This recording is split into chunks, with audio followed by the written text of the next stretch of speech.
Hey folks, Andrea Hedlund here, back with Reflections on the Road, right? Whoa, too much noise, sorry. Well, I was just playing. Actually, that's exactly what I wanted to talk to you about. The importance of play, the role of play in education in the classroom.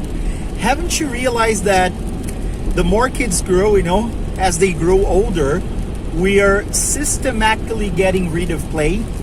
Because play is not something that older kids do or shouldn't do or adults do, right? And that's very wrong. And I was reading a book by Mitchell Resnick from MIT, the MIT. I think the title is Lifelong Kindergarten, right? And it makes a lot of sense if you look back, if you go back to, let's say, the beginning of our evolution, right?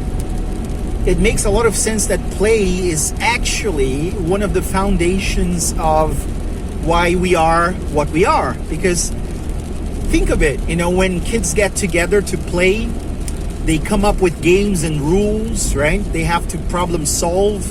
They have to use their creativity. They have to negotiate and collaborate, really.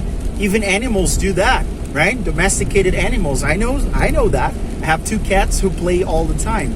And this is really building human relationship from the start. And that's how important it is.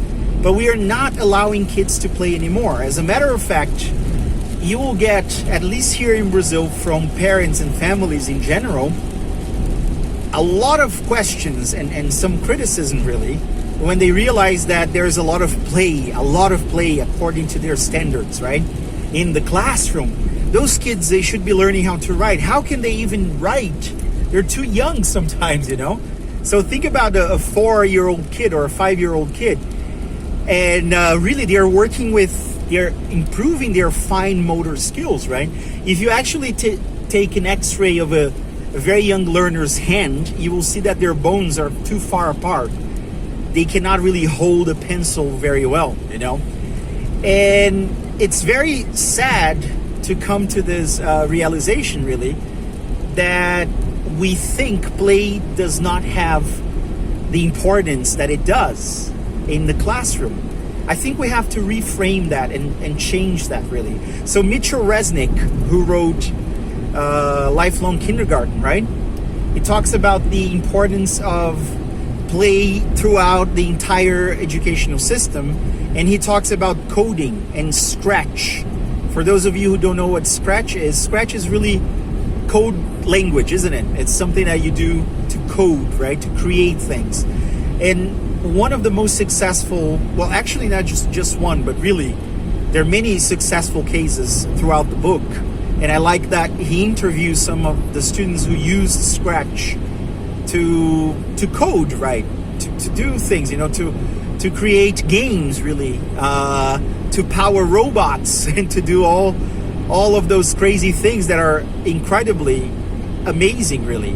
And they have learned so much in the process because really, again, it's not just about having fun. It's about testing things, experimenting with things. And play has a lot to do with scientific thinking, checking out if things are going to work or not, based on your assumptions of the world, right? And when you get together with other people, then you have to negotiate how things are going to happen, right? And this is a very important skill. We normally refer to those skills as soft skills, but they are not really soft, right? They're as important as hard skills, let's say. So, I don't know, I feel like we have to reclaim, let's say, the place of play. We have to go back to our origins, when we were explorers of the world, when we got together around a bonfire and we told stories and we played and we tried to, come up with different ways to play and to create different things. Now, if anybody comes to you and your classroom, and especially families, and they say, you know what, I don't want my kid to play that much because I want them to learn. Well, you tell them that they learn through play. It's by playing that kids learn more effectively. Because again, the type of interaction that can only be simulated, when they're playing, is exactly what we do in most of our lives. We get together, we try to set up a couple of rules, we discuss them, we use them, we start doing something, we collaborate, we ask questions, we use our imagination, because when kids are playing, that's what they're doing really, right?